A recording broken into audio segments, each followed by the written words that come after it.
Oke, kita masuk ke materi baru ya, yaitu jaringan komputer. Jadi kalau untuk pertemuan sebelumnya itu kan biasanya setiap akhir bab kita ada ulangan, tapi untuk yang pertemuan yang terakhir yaitu pembahasan sistem komputer, nilai ulangan saya ambilkan dari latihan soal yang kalian kerjakan terakhir ya. Oke, sekarang kita masuk di jaringan komputer. Mengenal jaringan komputer lebih teknis. Ini adalah KD 3.3. Apa saja? Nah, harapannya adalah kalian bisa mendapatkan ketiga materi ini, yaitu mengenal jaringan komputer lebih teknis, mengenal komponen jaringan dan mekanisme yang terjadi dalam sebuah jaringan, dan menjelaskan jenis-jenis jaringan komputer. Ini adalah target materi untuk pembelajaran tatap muka. Untuk target materi pembelajaran online kita agak sedikit berbeda ya, karena memang kondisinya ya, apalagi waktu ulangan tinggal ya pertemuan kali ini dan pertemuan minggu depan. Jadi materinya kita tidak saya sampaikan secara sesuai dengan target materi ya. Nah, nanti mudah-mudahan kalau kelasnya sudah tatap muka kita bisa kejar beberapa materi yang tidak tersampaikan. Oke. Apa saja yang akan kalian pelajari dari 3 target ini tadi? Oke. Nah, ini ya, dari 3 target KD ini tadi, kemampuan kompetensi dasar ini tadi, yaitu pengetahuan maupun keterampilan, maka kalian nanti akan ada 3 pembahasan, yaitu yang pertama overview-nya dari jaringan komputer, yaitu definisinya jaringan komputer itu apa, tujuannya, dan manfaat jaringan komputer itu apa. Baru kemudian yang kedua, apa saja pembahasan-pembahasan yang akan kita bahas dalam pembahasan jaringan komputer. Yaitu kita akan membahas 3 hal, yaitu jenis jaringan komputer, tipe jaringan komputer, dan topologi jaringan komputer. Kalau dari pertemuan di tahun sebelumnya ya, angkatan sebelumnya itu ternyata beberapa sekolah itu sudah membahas tentang jaringan komputer, termasuk ini jenisnya, tipenya, dan topologi. Jadi pertimbangan saya sepertinya juga beberapa dari kalian sudah. Nah, seandainya belum, nggak apa-apa, masih bisa nanti dibaca secara mandiri ya. Nanti kita akan langsung ke pembahasan yang lebih lanjut, yang cocok memang untuk pembahasan di tingkat SMA. Jadi kalau di semester sebelumnya, atau maksudnya di tahun sebelumnya, di angkatan sebelumnya, ini tuh jadi tugas kelompok, yang mana setiap kelompok itu akan diberikan satu kasus, satu studi kasus gitu ya, yang mereka pilih sendiri, yang kemudian mereka nanti akan menentukan jenis jaringan komputer, tipe jaringan komputer, dan topologi jaringan komputer dari studi kasus yang dipilih. Kemudian yang ketiga yaitu komponen dari jaringan komputer. Ya pasti kita akan bicara perangkat keras, tapi sebenarnya nggak hanya perangkat keras ya, ada perangkat lunaknya jaringan komputer, itu juga ada perangkat lunaknya, dan juga ada pembahasan brainware-nya jaringan komputer. Tetapi 2 pembahasan itu tidak dibahas di kelas 10, nanti akan dibahas di kelas selanjutnya ya. Oke. Kita masuk ke pembahasan umumnya dulu ya. Nah, pasti kalian sudah sering sekali dengar jaringan komputer, bahkan mungkin beberapa dari kalian atau banyak dari kalian yang sudah sangat tertarik dengan jaringan komputer dan sudah terbiasa mengotak-atik jaringan komputer gitu ya, karena memang hobinya di situ misal. Oke, nah jaringan komputer itu adalah sebuah sistem. Jadi kalau kita bicara sistem itu berarti kesatuan dari beberapa bagian gitu ya, yang terdiri atas komputer yang sudah didesain untuk bisa berbagi sumber daya. Jadi ciri khasnya jaringan komputer itu adalah berbagi ya. Sama kayak kalau kita bicara tentang network dalam hal ini jaringan sebagai sesama manusia gitu ya. Nah, ketika seorang sendirian itu dikatakan seseorang itu ya lone, sendirian gitu ya. Tapi ketika dia berada dalam sebuah lingkungan, dia bisa jadi tetap jadi komputer sendirian ketika dia tidak menjalin sesuatu dengan orang lain. Nah, ketika dia menjalin sesuatu dengan orang lain pun itu dia masih sifatnya tuh ya kayak bersosialisasi aja, belum dalam jaringan. Nah, dikatakan dalam jaringan ketika mereka saling bekerja sama. Mereka punya target yang bisa jadi sama, bisa jadi berbeda, tetapi mereka saling bekerja sama untuk dapat target tersebut. Nah, sama komputer pun demikian. Komputer tuh bisa bekerja sendiri, yang bisa bantu kita untuk ngapain gitu ya, untuk melakukan pekerjaan-pekerjaan tertentu yang bisa dilakukan sendiri. Tapi ada kalanya tuh butuh bantuan dari komputer lain atau dari perangkat lain gitu ya. Nah, bantuan ini tadi sifatnya bisa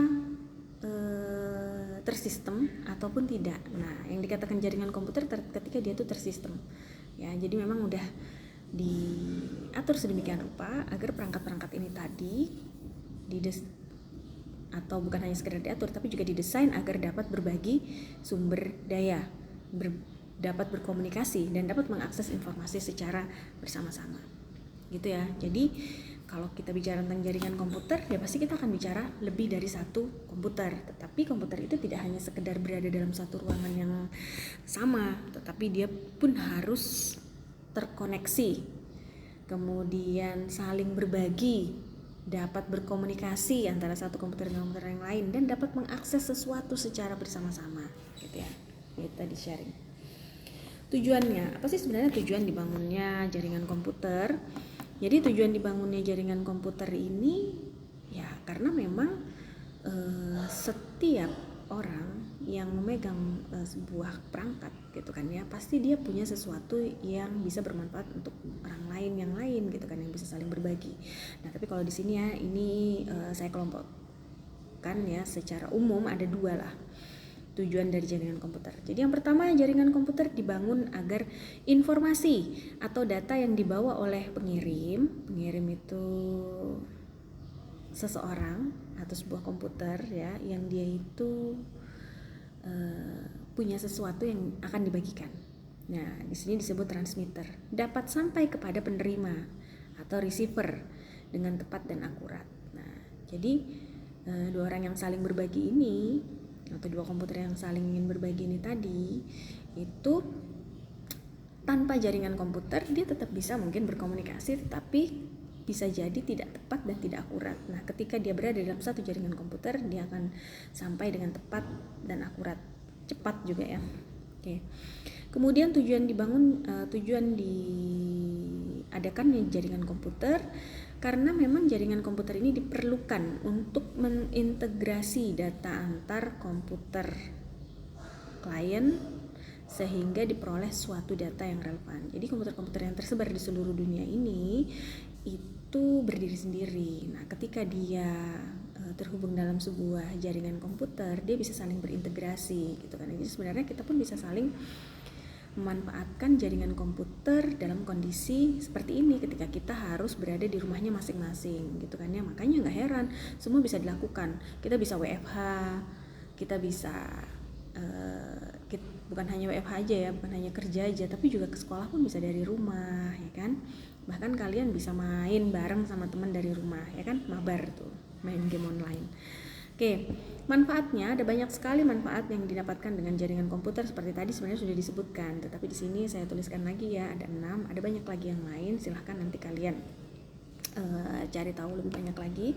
Yaitu yang pertama, mengakses file yang dimiliki dan file orang lain yang disebarluaskan melalui suatu jaringan, misal internet ya. Kita sekarang kalau mau apa aja lihatnya udah jarang lihat buku, udah jarang tanya gitu kepada orang, tapi kita lebih sering pertama kali kita lakukan adalah buka informasi yang ada di internet terlebih dahulu gitu kan ya. Nanti kalau nggak ada baru kita tanyakan langsung kepada orang yang mungkin akan bisa menjawab pertanyaan kita, atau mungkin melihat pada buku yang kita miliki. Namun kan aksesnya lebih mudah ketika itu ada dalam sebuah jaringan, misal internet.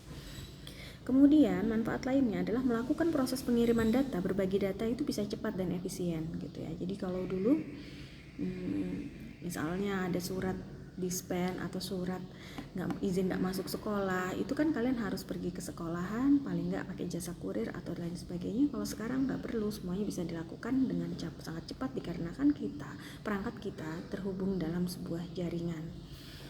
Kemudian manfaat lainnya adalah membantu berhubungan dengan orang lain dari berbagai negara dengan mudah. Nah ini kalau kalian mungkin nggak ngerasakan, karena kalian tuh adalah generasi yang hidup di zaman ketika teknologi sudah sangat mudah ya. Jadi kalau masalah cuma dulu sudah ada telepon gitu kan, ketika kalian lahir tuh sudah ada telepon, sudah ada internet. Rata-rata kalian lahir setelah tahun 99 kan.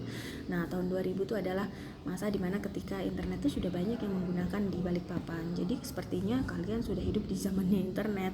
Maka membantu terhubung dengan orang lain di berbagai negara ini nggak begitu terasa perbedaannya, karena kalian sudah merasakan dari dulu. Kemudian dapat mengakses berita dengan sangat mudah. Ya, kalau dulu orang kalau mau akses berita, informasi apa yang terkini gitu, bukanya korannya nunggunya pagi setiap harinya gitu kan ya. Nah, kalau sekarang enggak. Bahkan kejadiannya hari ini langsung sudah ada yang memberitakan kejadian tersebut hari ini. Jadi saya tuh kalau mati lampu langsung bukanya tuh Instagram, ngelihat ada apa ya. Karena bisa jadi ada kebakaran di mana kemudian mati. Gitu ya. Karena cepat sekali berita itu kita sampai kepada kita. Menekan biaya pengadaan perangkat peripheral, printer, scanner karena dapat digunakan bersama dalam satu jaringan. Ya, kalau dulu komputer yang terhubung dengan satu printer hanya bisa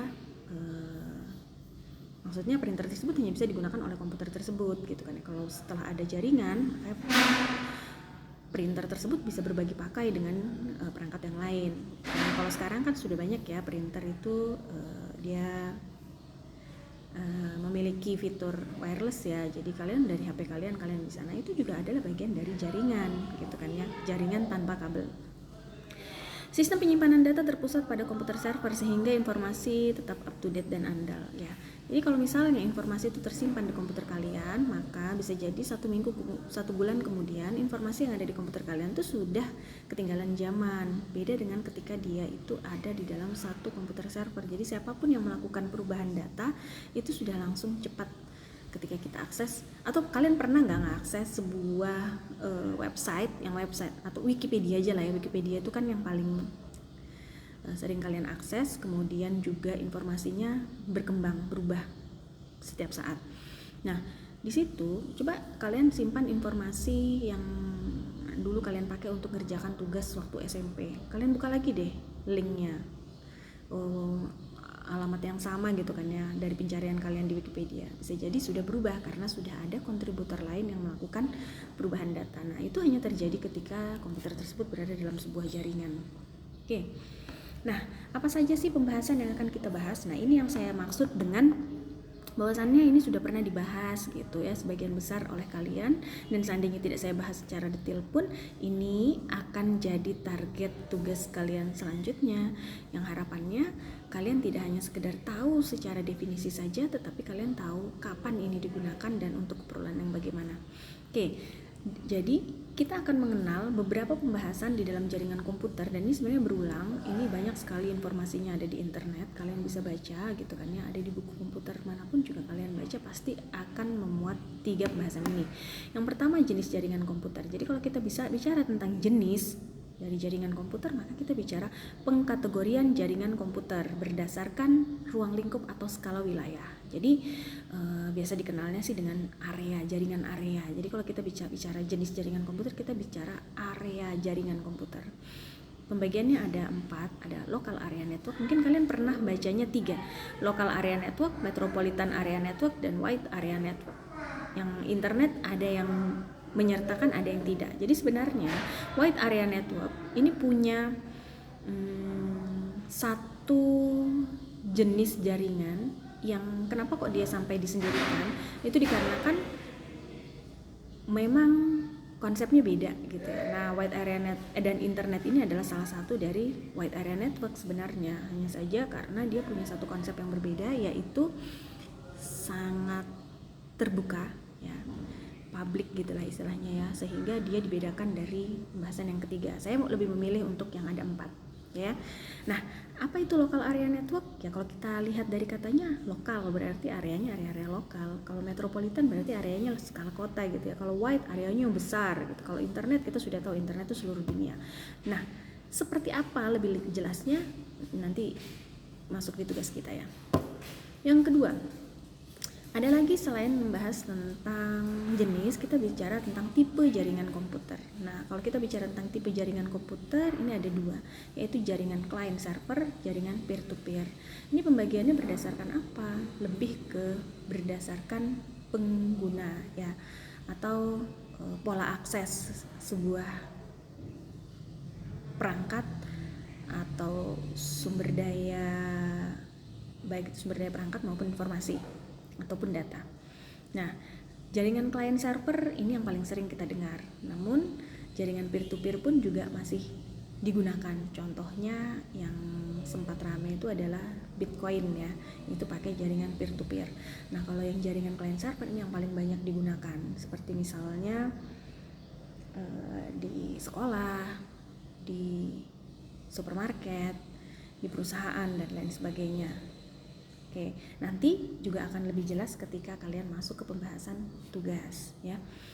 Lanjut.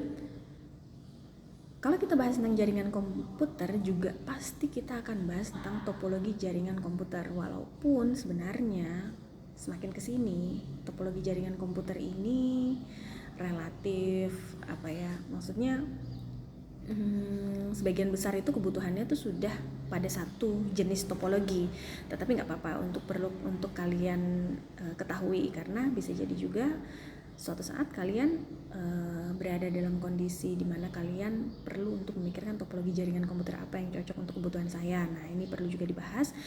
Dan kalau mau tahu topologi jaringan itu sebenarnya apa sih? Itu adalah cara menghubungkan komputer yang satu dengan komputer yang lain. Misalnya kalau komputernya ada 2, ya udah gampang kan, tinggal colok kabel aja 2 jadi gitu kan. Nah, tapi kalau komputernya ada 10, caranya bagaimana? Komputer mana yang kemudian dicolok kepada komputer mana? Nah, itu yang dimaksud dengan cara menghubungkan komputer. Jadi ternyata ada tekniknya ya, nggak hanya sekedar pasang kabel aja. Nah, itu yang dikatakan dengan topologi. Apa saja? Ada topologi bus, ada topologi ring, ada topologi star, ada topologi mesh, ada topologi tree, dan ada topologi hybrid. Yang paling banyak digunakan itu adalah yang star.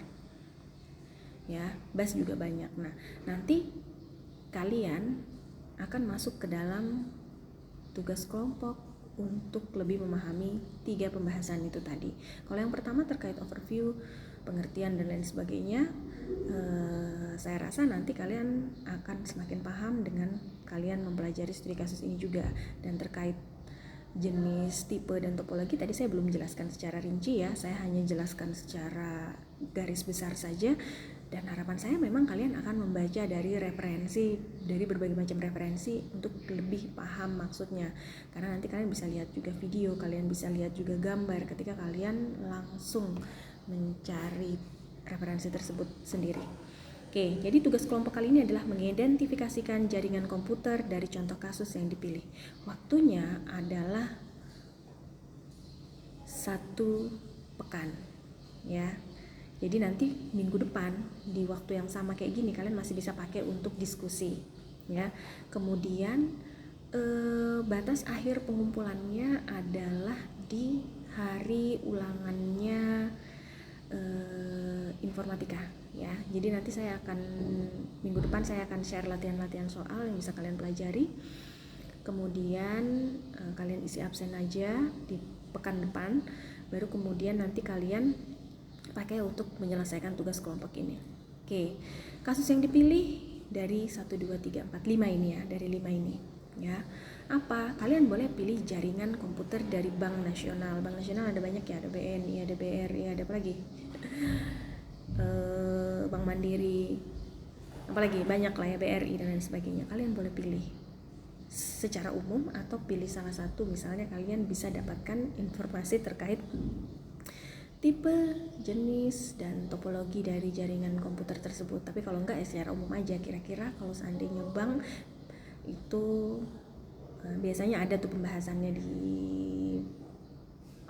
situs-situs tertentu gitu yang bahas secara umum tentang jaringan komputer dari bank-bank yang skalanya nasional ya. Nasional itu berarti satu negara. Oke, kemudian yang kedua, jaringan komputer supermarket. Nah, kalau supermarket ini pastinya lebih kecil ya daripada lingkupnya Bank Nasional gitu kan ya, supermarket. Karena bisa jadi kalau supermarket itu dia hanya bicara tentang satu toko tersebut atau beberapa toko dari jaringan supermarket. Ya, misalnya supermarket tuh skalanya nasional gitu ya, dia ada di Jakarta, ada di mana dan ternyata dia saling terhubung, terkoneksi dalam satu database gitu kan ya, server gitu. Oke, yang ketiga, jaringan komputer dari mesin pencari Google. Mesin pencari Google kalau kalian tahu tuh yang mana? Ya kalau kalian klik google.com, baru habis itu di situ ada sebuah tulisan besar Google dan ada sebuah text box ya, yang kalian tinggal masukkan kata kunci baru kalian klik search. Nah, sebenarnya itu kan kalau kalian lihat sesederhana itu, cuma satu landing page ya kan, sebuah halaman yang kemudian ketika kalian klik search nanti dia akan muncul banyak halaman sejumlah pencarian. Nah, kayaknya sesimpel itu, tapi sebenarnya seperti apa sih jaringan komputer dari mesin pencari Google? Ini ada, ini bisa kalian cari juga di referensinya dari YouTube, dari ya googling sendiri ya. Lanjut, jaringan lab komputer sekolah. Pasti kalian pernah masuk ke lab komputer sekolah. Kalau lab komputer SMA 5 belum ya, tapi kalau lab sekolah kalian yang SMP dulu bisa kan. Nah, itu bisa kalian jadikan salah satu contoh kasus. Kemudian jaringan komputer perusahaan migas. Kenapa kok pilihnya perusahaan migas sih? Ya nggak apa-apa, pengen aja ya. Nah, kan perusahaan migas kan banyak gitu ya, banyak kayak, jadi kalian bisa pilih aja salah satu atau secara umum yang skalanya internasional. Artinya dia perusahaan ini tuh ada di belahan dunia yang lain selain di Indonesia, maksudnya di negara lain gitu ya. Oke, dari kasus-kasus yang kalian pilih ini, selanjutnya detail tugasnya adalah seperti ini. Pengerjaannya berkelompok. Kelompoknya berapa orang? Maksimal 4 orang. Kerja kelompoknya dilakukan secara online. Jadi kalian boleh nanti setelah ini cari teman. Ibu pengennya sih bebas menentukan anggota kelompok yang nggak ditentukan, tapi kalau ternyata nanti butuh ditentukan, kita bahas di grup ya. Jadi misalnya, Bu, karena nggak kenal teman, ya sudah nanti Ibu nanti berdasarkan absen. Oke, yang jelas jumlahnya adalah 4 orang. 4 orang ini nanti sharing diskusinya tuh online. Ya belajarlah kalian tuh seperti ketika sedang berpura-pura sedang ada sebuah project gitu ya. Kalian kerja di perusahaan internasional, kemudian ada sebuah project yang pada saat ini lagi WFH, kalian gak bisa ketemuan, kemudian kalian harus ngerjakan project itu bareng-bareng. Gimana kira-kira? Pasti bisa ya. Gunakan grup, gunakan kolaborasi aplikasi perkantoran, dan gunakan apapun yang bisa kalian gunakan. Pengumpulan tugasnya dalam bentuk slide presentasi saja, tapi tidak dipresentasikan. Namun slide presentasi ini harus ada penjelasan dari materi. Jadi 4 orang ini tadi boleh bagi, kalian nanti jelasin slide yang mana. Berarti minimal harus ada 4 slide ya. Nah, atau kalau enggak dalam satu slide pun tapi yang jelaskan ada 4 orang juga nggak apa-apa. Oke. Nah, penjelasan materi tiap slide direkam. Kalian rekam audionya, kalian sisipkan di slide gitu ya. Kemudian setiap kelompok memilih satu saja contoh kasus yang akan diamati, yang dari daftar tadi ya. Dari pilihan kasus tersebut diskusikan dalam kelompok jenis jaringan apa kira-kira yang akan digunakan oleh contoh kasus tersebut, tipe jaringannya seperti apa, topologinya bagaimana, dan kalian jelaskan secara rinci gitu kan ya, apa-apa saja sih yang sangat mungkin untuk dilakukan oleh perusahaan tersebut terkait dengan jaringan komputernya. Nah, cari referensi yang akan membantu diskusi kasus kalian melalui internet dan sumber lain yang tepat. Ya, jadi selain internet boleh kalian tanya orang tua kalian kalau kebetulan kerjanya di migas, atau tanya kalau orang tua kalian kerjanya di bank, atau tanya juga kalau ternyata orang tua kalian itu bekerja di sebuah sekolah yang ada lab komputernya, atau bekerja di supermarket, atau punya saudara, atau apapun itu boleh. Itu adalah sumber informasi lain juga yang bisa digunakan. Rangkum hasil diskusi. Jadi kan tadi kan ibu minta dijelaskan secara rinci, tapi kok diminta dirangkum ya, karena slide presentasi itu idealnya adalah merangkum informasi penting yang nanti dijelaskan gitu ya. Jadi rangkum hasil diskusi tadi dalam, bukan satu slide ya, ini salah ini. Rangkum diskusi kalian itu dalam satu file presentasi, boleh beberapa slide ya. Informasi pentingnya ditampilkan, sisanya dijelaskan dalam rekaman audio. Oke, itu ya. Kita akan lanjut pembahasannya di grup.